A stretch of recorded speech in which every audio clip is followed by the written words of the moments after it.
1 থেকে 10 দিনের ভিতরে পাখি কেন মারা যায় এবং কি চিকিৎসা আছে এগুলোর বিস্তারিত ভিডিওটা লাস্ট পর্যন্ত দেখবেন। তো প্রথমে বলি এই রোগটি কেন হয়, এই মরাগুলো কেন হয়। তো এটির নাম হলো ব্রুডিং নিউমোনিয়া। এটা সাধারণত ব্রুডিং এরিয়ায় দেখা যায়। তো এটার কারণ হলো কি, আমরা ইলেকট্রিক লাইট যেটা থাকে, লাইট আমরা ঠিকমতো করে দেই না এবং পর্দা ঠিকমতো দেই না, আর ভুসি ঠিকমতো আমরা মেনটেন করি না, তার জন্যই এই সমস্যাগুলো দেখা দেয়।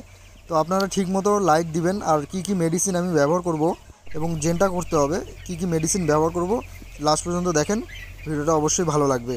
তো এখানে মুরগি আছে ১৬০০ মুরগির জন্য আমি নিউরোবিয়ান ফোর্ড ইঞ্জেকশন নিয়েছি 20টা।